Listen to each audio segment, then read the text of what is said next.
Hari ini kita mulai lagi di bab ke-32 sampai ke-36. Mari kita langsung ke Dokter Herin. Kita dengar. Ya, terima kasih Romo Eki untuk bimbingannya. Terima kasih teman-teman untuk kesempatan yang luar biasa ini atas berkat Tuhan dan karunia Tuhan kita bisa berkumpul bersama untuk tumbuh secara spiritualitas. Dalam hal ini kita akan belajar dari riwayat hidup dari Santa Teresa dan um, untuk kisah hidup Santa Teresa sendiri adalah bagi saya mewakili dari pertanyaan yang paling dalam dari manusia adalah siapa diri kita yang sesungguhnya dan kenapa kita diciptakan dan ada di dunia ini. Sebetulnya tujuan kita, kehadiran kita di dunia ini untuk apa? Dan jawaban-jawaban itulah yang menurut saya adalah sebagai dasar bagi diri ini untuk memaknai kehadiran kita hidup di dunia ini, untuk mewujudkan impian Tuhan terbesar akan hidup kita saat kita mulai diciptakan. Dan berbagai hal dalam hidup yang kita jalankan sampai saat ini, yang baik dan buruk, itu adalah suatu sarana dari Tuhan untuk membuat kita untuk menemukan kekuatan yang sejati kita dan belajar untuk mempercayai suara batin kita yang terdalam. Dan sampai saat ini saya masih meyakini bahwa diri ini adalah makhluk spiritualitas Tuhan yang memiliki kesadaran dan mampu berkesadaran. Roh Kudus adalah roh Allah yang ada dalam setiap manusia yang ada untuk menuntun dan menerangi panggilan misi jiwa manusia masing-masing agar tidak kehilangan arah dengan cinta Sang Pencipta.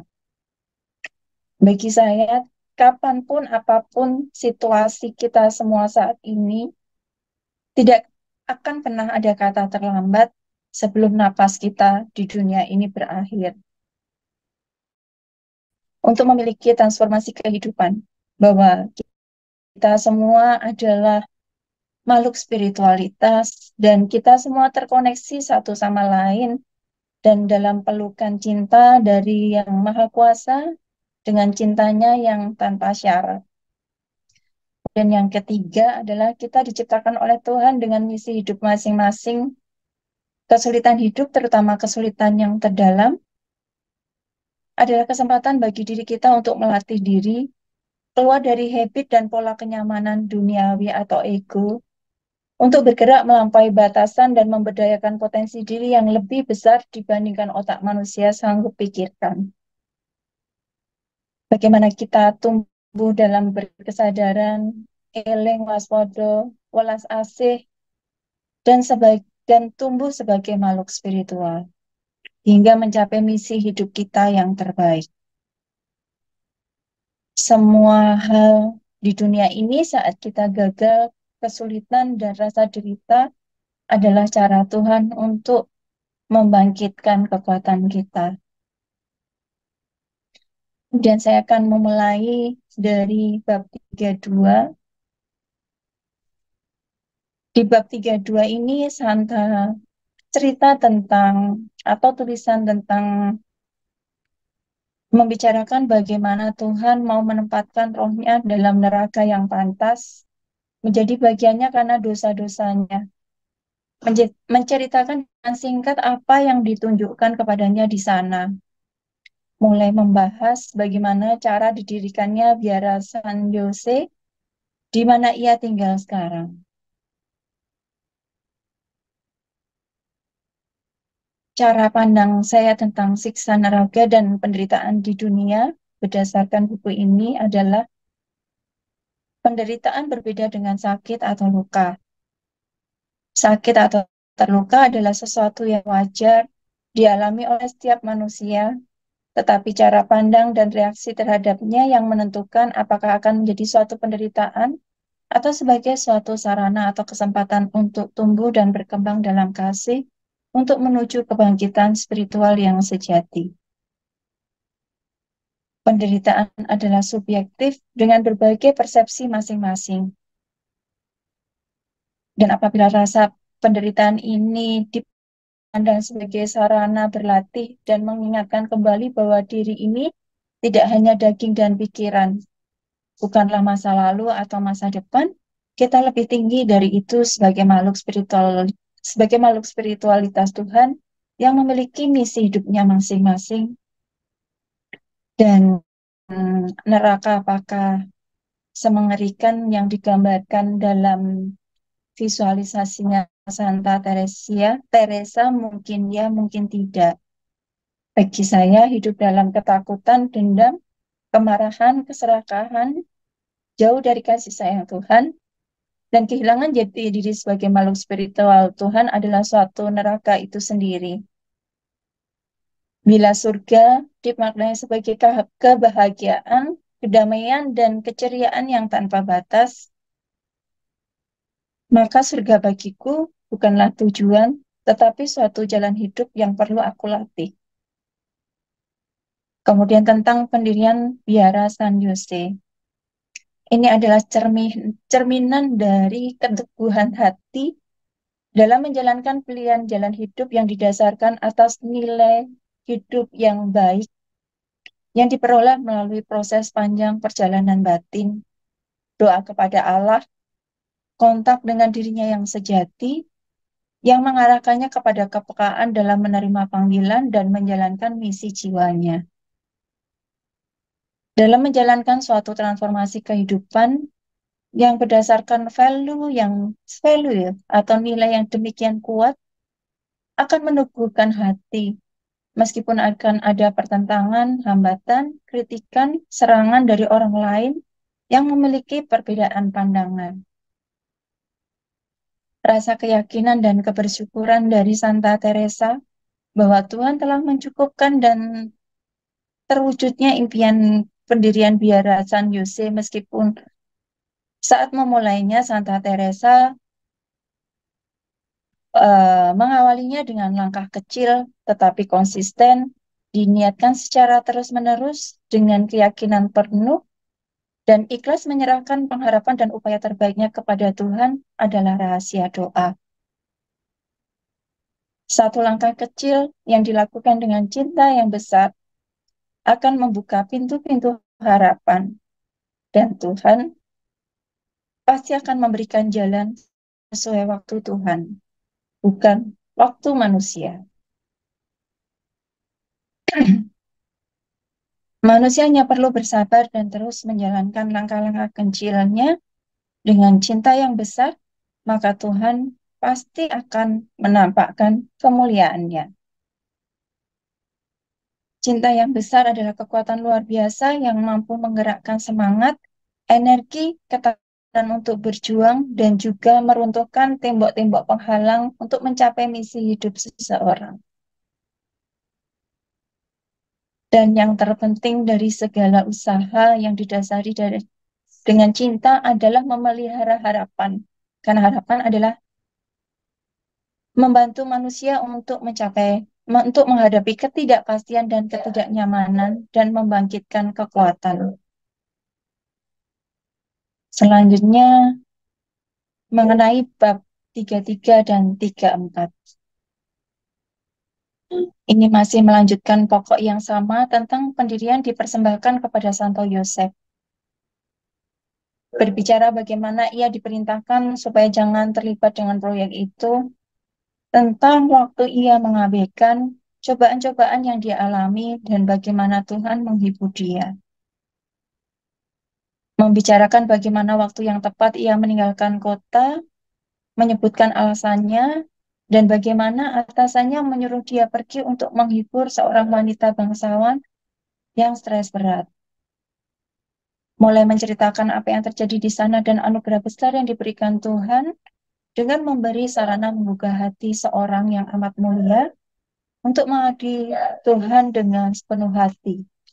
Dan bagaimana kemudian ia mendapatkan dukungan dan restu dari orang ini. Dan bab ini amat penting.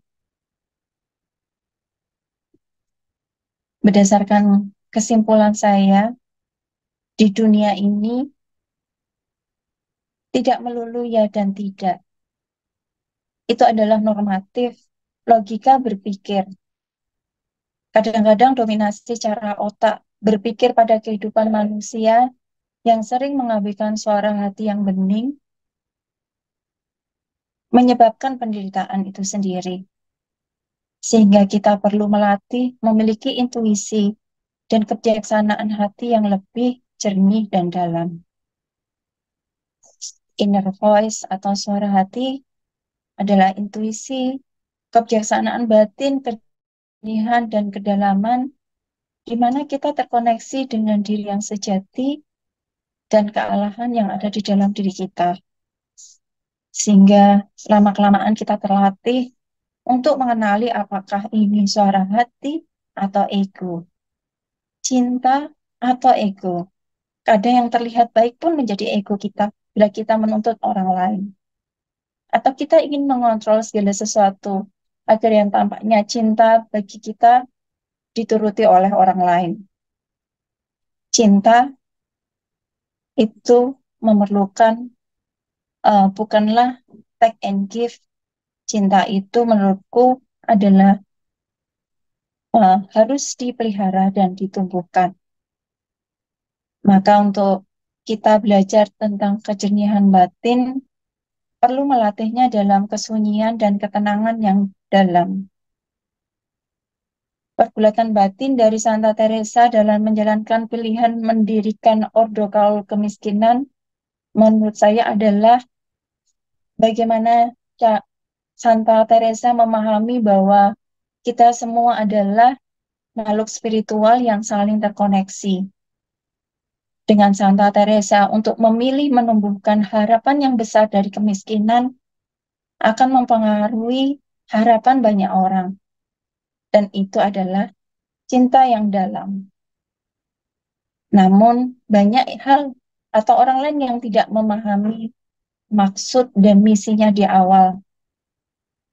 Namun apabila hal itu selaras dengan panggilan Tuhan, maka Tuhan akan memberikan petunjuk, arah, dan juga keyakinan dengan bahasa yang kadang hanya dimengerti dan dipahami oleh seseorang yang mendapat panggilannya, yang terkadang dirinya sendiri pun takjub dengan cara Tuhan memanggilnya yang di luar nalar manusia. Bila otak dan hati terhubung secara harmonis, maka hidup seseorang akan menjadi lebih seimbang, tidak mudah didominasi oleh ego, tetapi oleh roh Allah. Bentar ya. Boleh. Nah, bagaimana mendengarkan dan memaknai inner voice? Menurut saya perlu dilatih terus-menerus melalui keheningan, kesunyian, rasa ikhlas kepada Tuhan bahwa segala hal terjadi sesuai kehendak-Nya, bukan kehendak kita sebagai manusia. Maka Santa Teresa mengendapkan dalam diam saat berbagai pertentangan, berbagai cibiran ataupun kritikan, serangan diarahkan kepada Santa Teresa dan juga para biarawan.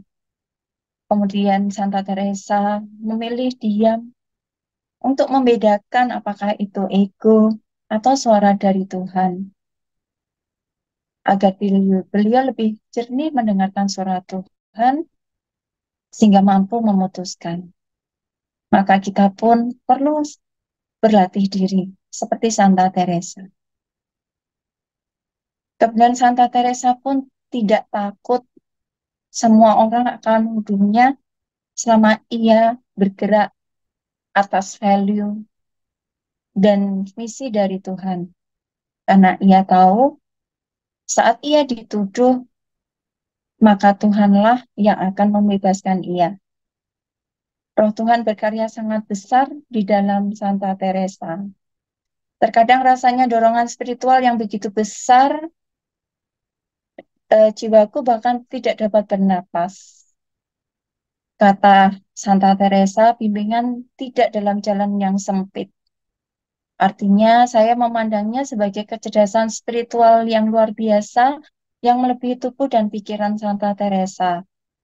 Oleh sebab itu, suatu kelebihan ini sangat memerlukan bimbingan dari seseorang yang memiliki kecerdasan spiritualitas yang luas juga, bukan yang sempit. Karena kita perlu melihat setiap orang unik sesuai panggilan jiwanya masing-masing. Kita tidak akan pernah tahu, karena di dunia ini sangat penuh misteri. Tuhan mampu memerintahkan sesuatu yang mustahil.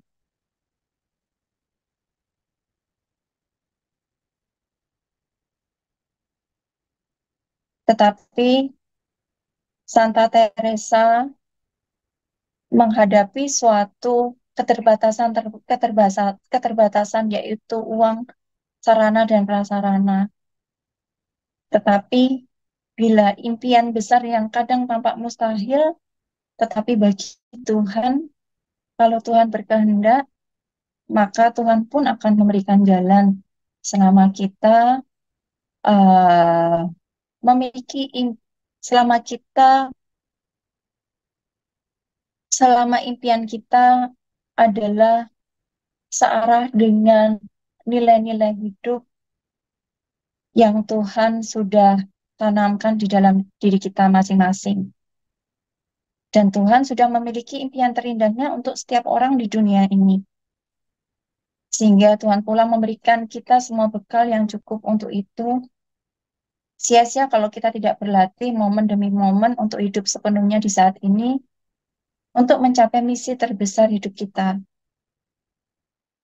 Langkah demi langkah akan mendekatkan atau menjauhkan dari panggilan Tuhan atas diri kita, tergantung kita sendiri. Lalu apa yang mengarahkan hidup saya di dunia?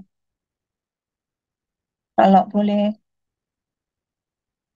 saya memaknai adalah misi jiwa adalah impian dan kompasnya adalah nilai hidup dari Allah sendiri. Mungkin cara merefleksikannya supaya saya mampu untuk belajar memenuhi panggilan Tuhan atas hidup saya adalah apa impianku di dunia ini bila aku memiliki sumber daya yang tidak terbatas dan aku memiliki semua yang aku butuhkan. Sehingga dengan demikian saya bisa bersyukur atas segala potensi yang Tuhan telah berikan kepada saya dan saya ingin berpegang pada hal itu sehingga hidup saya dan privilege saya sebagai makhluk ciptaan Tuhan yang memiliki kekuatan cinta dan mampu dan berkesadaran, Tuhan sudah memberikan saya otak, pikiran, dan tubuh yang canggih ini tidak menjadi sia-sia. Nah, dalam perjalanan kita mencapai impian kita atau tujuan hidup kita, maka ada suatu kondisi yang disebut mental grasping yang menyebabkan manusia sering merasa kurang bersyukur atau tidak pernah cukup atas banyak hal yang berharga dalam diri kita yang bisa kita gunakan sewaktu-waktu untuk sembuh dan bertumbuh. Maka saat untuk mencapai impian kita, maka perjalanan spiritualitas itulah yang terpenting. Sehingga kita berpegang pada kecukupan dari Tuhan untuk kita dan kembali terkoneksi dengan diri kita yang sejati, bahwa kita bukan tubuh dan bukan pikiran kita. Bahwa kita adalah makhluk spiritualitas Tuhan yang diberikan sumber daya, kasih karunia tidak terbatas untuk mengembangkan sumber daya kita, untuk mencapai impian kita yang terbesar di dunia ini.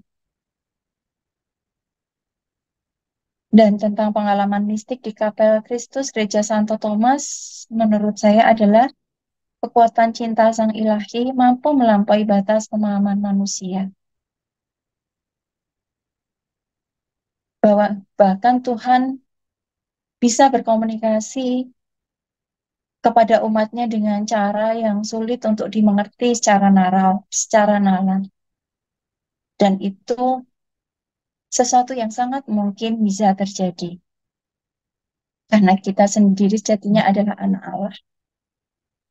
Rasa takut bukanlah penghalang yang harus dihilangkan, dilawan, tetapi dimengerti untuk sebuah pesan dan tetap bergerak maju meskipun takut. Itu adalah keberanian yang sejati. Penghakiman, kritik, penilaian orang lain terhadap diri kita adalah sesuatu yang tidak dapat dihindari, tetapi jangan sampai mendefinisikan tentang siapa diri kita. Kemudian selanjutnya adalah bab 35, 36.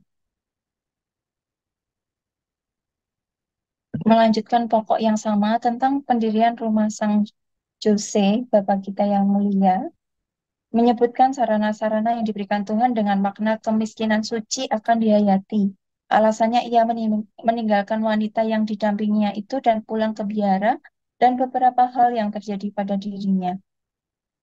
Melanjutkan pokok yang sama menceritakan bagaimana akhirnya biara San Jose yang mulia ini didirikan dan perlawanan yang hebat serta penganiayaan yang harus dijalani para suster sesudah mereka menerima jubah.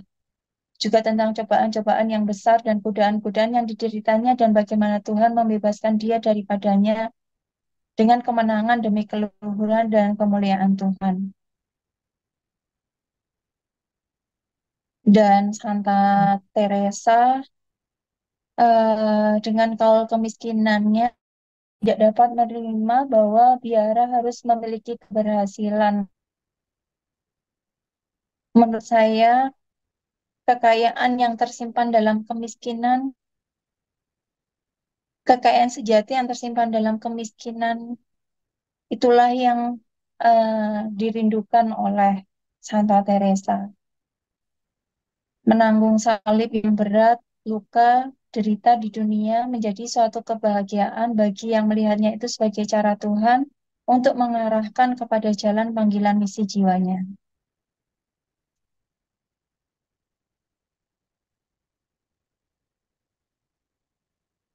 Lepas dari segala barang duniawi, haruslah hidup dalam ketenangan yang terdalam, kejernihan batin di luar batas pemahaman manusia, mencintai Tuhan dan bukan barang-barang duniawi.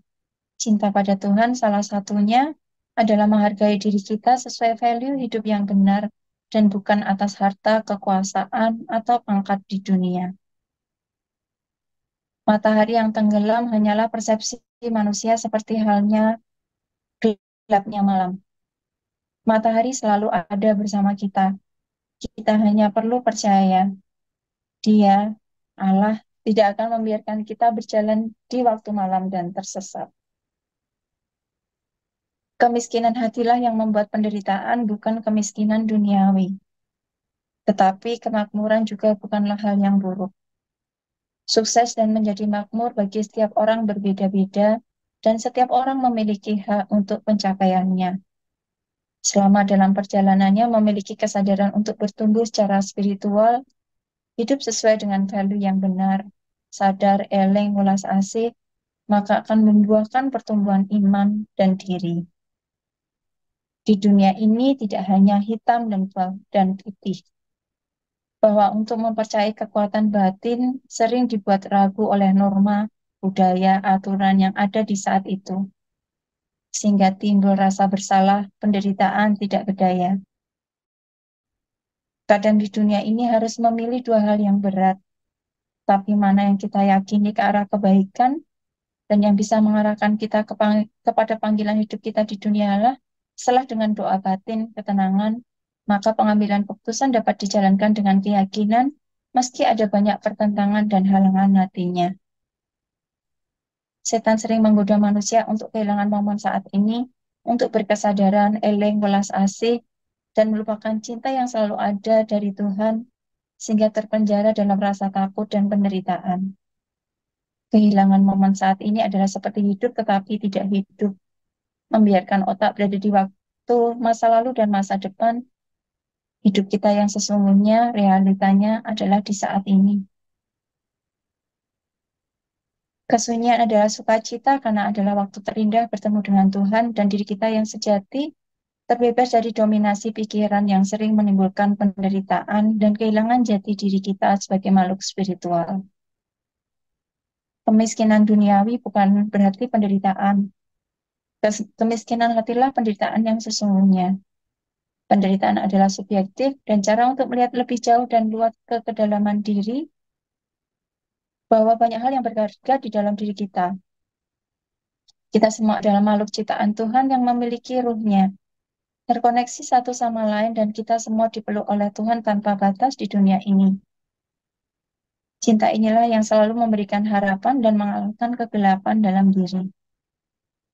Mereka yang berpikir hidup ini keras dan penuh penderitaan, hendaknya perlu berlatih dan tumbuh dalam kesadaran bahwa apapun yang dirasakan seseorang terhadap dunia ini adalah berasal dari dalam dirinya. Hidup ini realitanya berjalan seperti apa adanya, baik buruk, sedih, senang, silih berganti. Tinggal bagaimana kita belajar mempersepsikan setiap situasi yang terjadi di dalam hidup kita. Pilihan selalu ada di dalam diri kita. Apakah kita akan belajar untuk melihat keindahan hidup ini dengan ketidaksempurnaannya atau sebaliknya? Terima kasih. Terima kasih Dokter Herin, presentasinya membuat kita lebih memahami bab ini.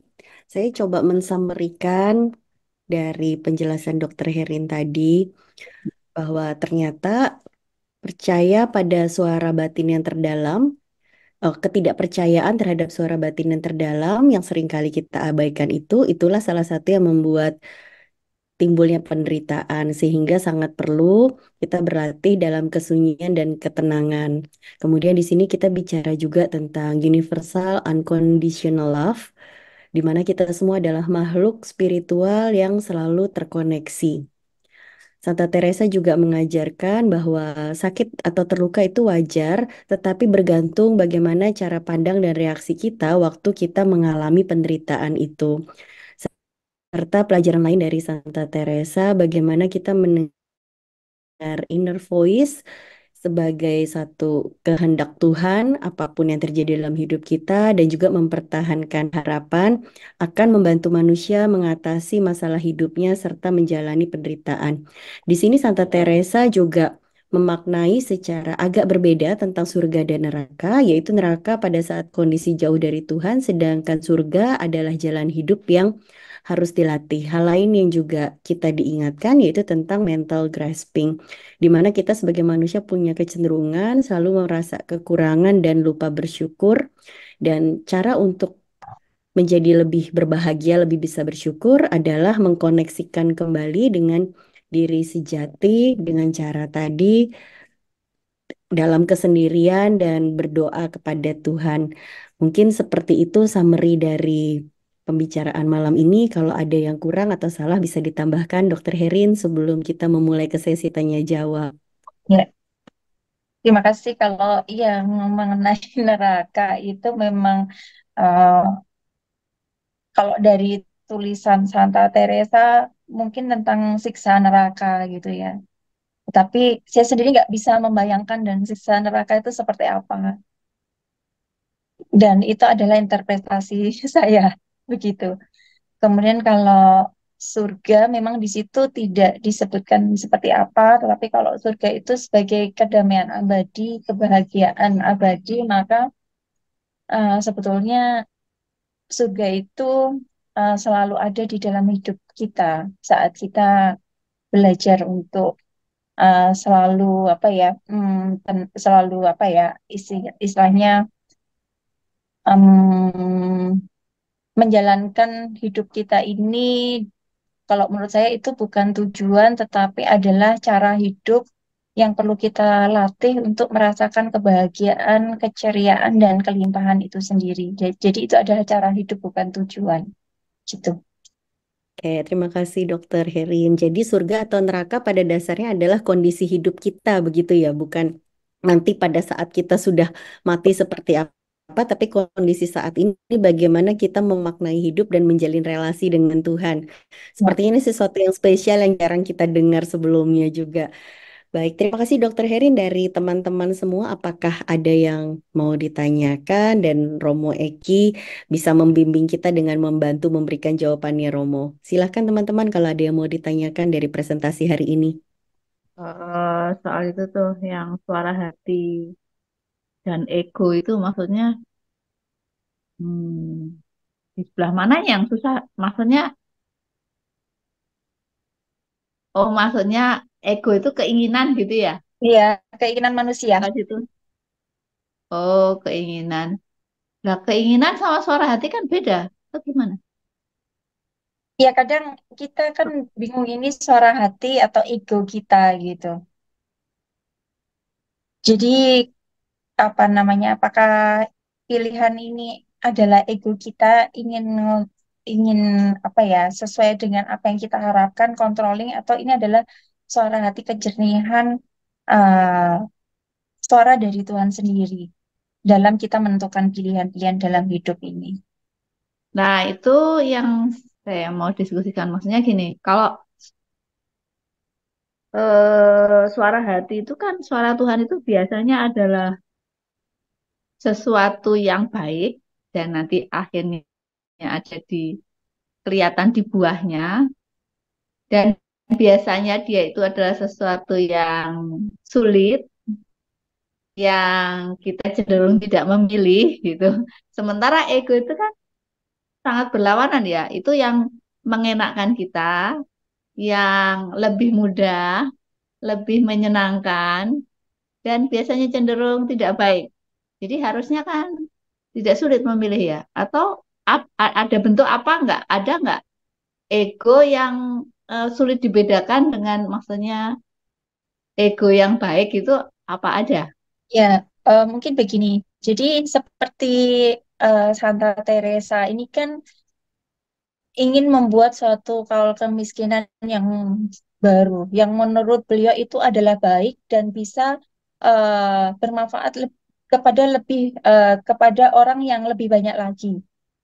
Nah, tetapi itu kan bisa jadi persepsinya Santa Teresa ke keegoannya untuk supaya nilai-nilainya itu di apa ya diterima oleh orang lain. Ataukah ini memang suara dari Tuhan untuk itu? Jadi sesuatu yang menurut orang lain baik eh, belum tentu itu sesuatu hal yang baik juga. Kadang sebagai suatu kontrol seseorang tersebut untuk membuat orang lain atau sekitarnya untuk menuruti nilai-nilainya. Begitu. Maksud saya, apakah ini memang suara hati atau suatu ego itu yang perlu kita jernihkan. Dan kemudian untuk menemukan suara hati dan ego itu kadang ego itu tampak seperti sesuatu yang baik ya, tetapi belum tentu. Dan ego itu sendiri seringkali didasari oleh pengaruh-pengaruh nilai-nilai, value, norma yang kita anggap belief kita adalah sebagai suatu kebenaran. Padahal belum tentu juga sebagai suatu kebenaran. Maka kita perlu suatu kejernihan batin, apakah ini benar-benar suara hati yang kita anggap ataukah suatu ego yang kita anggap suatu kebenaran gitu. Oke, Bu ya Riril. sudah lebih bisa Ini ya. pahami. Saya rasa ini mungkin sama kayak ini ya Romo ya, apa teman-teman ya kayak ini nih apa namanya eh, semacam misalnya dosa kesombongan rohani. Seolah-olah dia mau berbuat baik, tapi sebetulnya ada motivasi buruk di belakangnya, misalnya supaya saya mau berbuat baik, itu bukan cuma murni supaya berbuat baik, tapi niatnya supaya saya lebih terhormat, terkenal, dihormati orang dan segala macam gitu, supaya kelihatan saya lebih baik, lebih suci dan segala macam. Jadi Mungkin maksudnya walaupun itu tindakannya baik atau tapi niatnya yang tidak baik gitu. Mungkin kayak gitu ya. Ya, bisa jadi. Hmm. Bisa banget Bu Riri. Terima kasih Dokter Riril tanya jawabnya. Apakah ada yang lain yang mau ditanyakan atau didiskusikan? Atau boleh juga dari Romo Iki langsung memberikan pendalaman Romo. Baik, Bu Desi, terima kasih untuk kesempatannya, juga untuk Bu Herin untuk presentasi yang kira baik dengan disertakan dengan apa yang menjadi tanggapan pribadi Ibu atas bacaan, sehingga tidak murni meneruskan apa yang Tracy saya sampaikan secara tersurat, itu juga dilengkapi dengan juga cara membaca Teresa dari sudut pandang Ibu. Oke. Beberapa hal yang mungkin baik sebagai konteks yang mungkin membantu kita untuk juga menjadi penghubung antara apa yang disampaikan Bu Heri dengan apa yang juga menjadi ciri dari bab-bab ini. Nah, bab 32 sampai 36, itu nanti sampai bab 38 sampai 40 itu juga banyak bicara tentang semacam penglihatan Santa Teresa. Nah, penglihatan dalam arti. Yang pertama tadi di muka memang dengan satu eh, penggambaran Santa Teresa tentang neraka.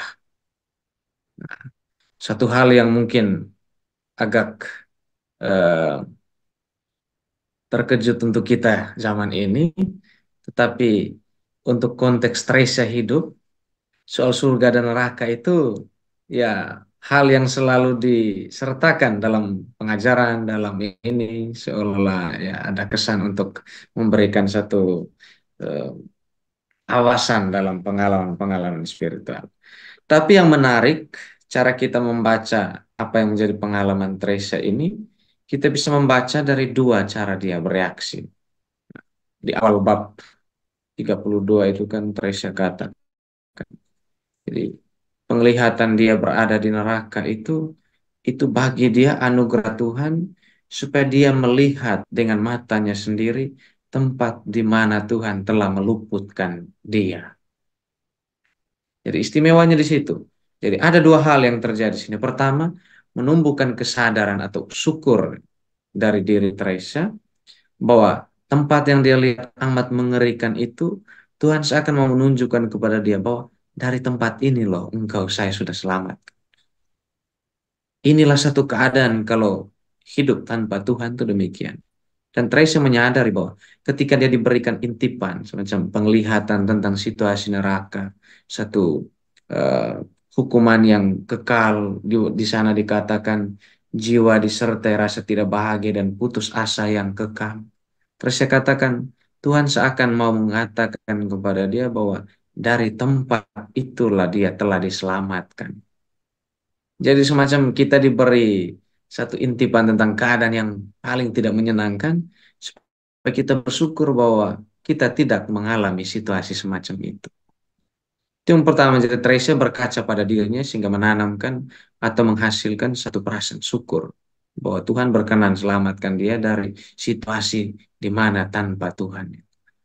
Tetapi yang kedua, Teresa juga katakan, dari pengalaman ini saya mulai ingin dan bertekad untuk membebaskan satu jiwa pun dari siksa yang hebat walaupun dengan mati berkali-kali.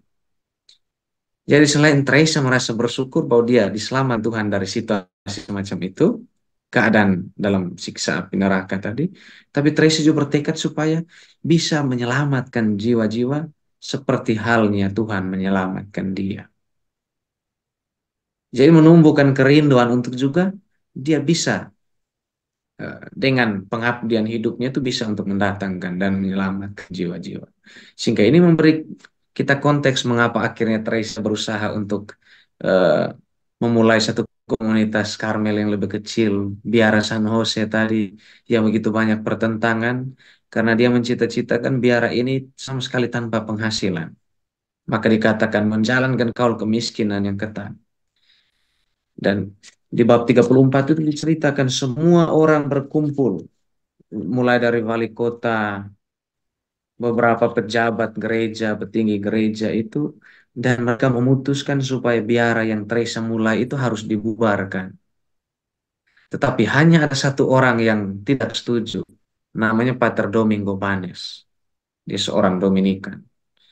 Jadi itu yang juga menjadi tantangan bagi Santa Teresa, seperti tadi dikatakan, untuk melihat apakah ini memang sesuatu yang benar-benar Tuhan kehendaki untuk dia mulai, dan cara untuk menguji itu melalui orang-orang yang punya punya otoritas untuk mengambil keputusan.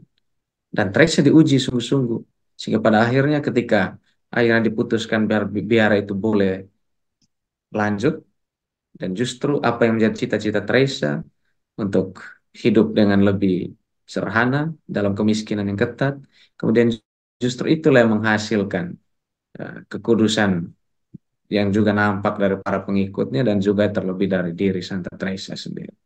Jadi ini konteks yang mendasar yang memberi kita gambaran juga tentang bab-bab ini, mengapa tema-tema yang akhirnya tadi diangkat dalam pembahasan itu memang berkaitan dengan itu. Jadi tidak terlepas dari konteks pertama, Teresa sedang memulai pendirian satu komunitas yang baru dengan jumlah yang lebih kecil, hanya 13 orang. Supaya apa? Supaya keheningan itu bisa dipraktekkan dengan lebih baik, regula Karmel yang asli itu dihidupi dengan lebih baik, dan juga supaya kemiskinan yang Teresa cita-citakan itu juga bisa dihayati dengan baik. Dan ini hal-hal lahiriah yang bagi Teresa akan membantu hal-hal yang batinia yang dia cita-citakan supaya lebih dekat dengan Tuhan, keheningan bisa terbentuk dengan baik, dan semangat kontemplatif yang menjadi ciri Karmel itu bisa dihidup. Jadi saya akan mau beri kita gambaran juga bahwa itikat-itikat baik atau komitmen kita membangun hal-hal batin itu juga perlu didukung dengan hal-hal yang lahiriah. Hal lahiriah yang Teresa usahakan ya, biara yang sederhana, komunitas yang kecil jumlahnya, dan juga tidak ada penghasilan tetap. Jadi masalah yang ditentang oleh wali kota maupun pejabat gereja yang berkepentingan untuk mengambil keputusan itu karena melihat itu, menurut mereka Teresa ini kayaknya terlalu berlebihan zaman itu mungkin. Tapi pada intinya apa yang Teresa mulai, dia mendapat banyak peneguhan dan juga mulai dia ceritakan tentang penampakan Santo Yosef. Sehingga dari 18 biara yang Teresa bangun, 13 diantaranya itu memang berpelindungkan Santo Yosef. Jadi sebelum gereja mengangkat resmi Santo Yosef sebagai tokoh untuk kemudian dirayakan secara resmi, dalam biara Karmel melalui Santa Teresa ini, Santo Yosef sudah diberi penghargaan yang luar biasa. Jadi ada 13 biara itu diberi nama Santo Yosef.